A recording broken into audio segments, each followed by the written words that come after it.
Yeah, hello and welcome to another tutorial on Metrostroi, or to be precise, an updated one.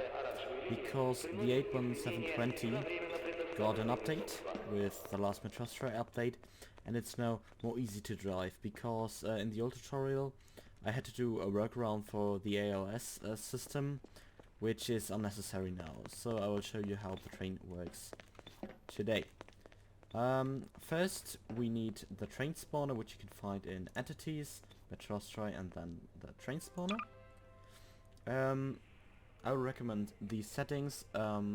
Maybe you don't have these skins. I downloaded them from the workshop, but they are unnecessary for the tutorial, so maybe you even can't change the body skin. But for this tutorial I will use the default skin so that everything is like it should be.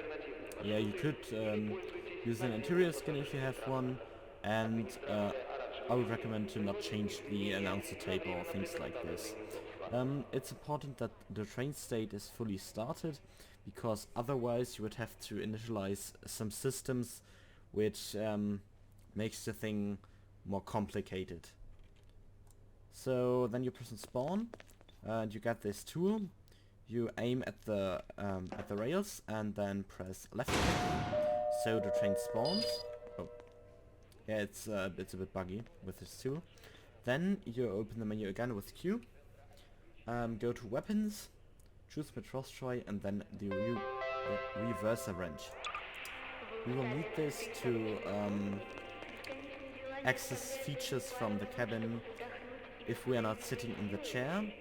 We don't need this for this specific train, but you could open this door on things like this, and it's always nice to have this, because some things like lights, if you want to do them, are on this console, and you should have this tool to change them. Then we sit down with the E key and press Shift and 0.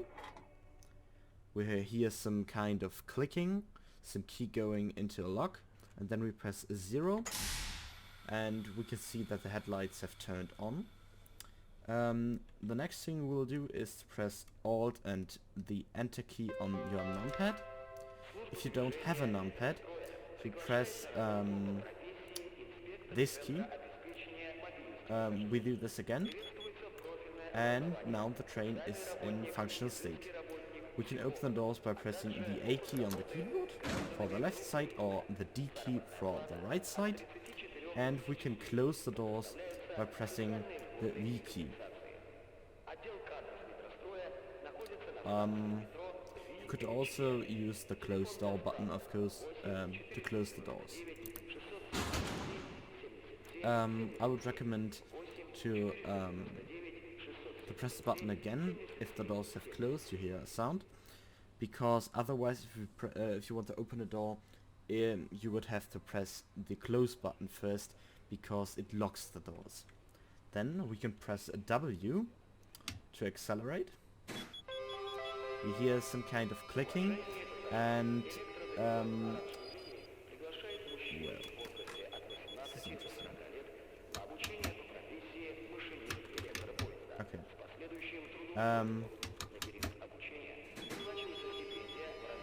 Yeah, you have to accelerate faster. The train has some problems, in my opinion. One thing is that the ALS system doesn't work on some maps, like we have just witnessed. It's sometimes a bit buggy if you want to accelerate or things like this. And the second thing I don't like about this train is how the allowed speed is shown. Because you can see it, but it's quite hard, and if you are too fast, the train will instantly break down, and you have to reinitialize the train. The controls of this train are quite easy. You have 4 accelerating points and 3 braking points. You can access them by 1 to 4 for the accelerating, and you can access the brakes by 5, 6, and 7. Or in this special case it's 8. It's 6 to 8. In the other train it's 5 to 7. The train is quite powerful, so you have to be really careful to not be too fast, because as I just said, you will get an emergency brake from the ALS system. This was the tutorial. If you have any questions, let me know in the comments. Otherwise,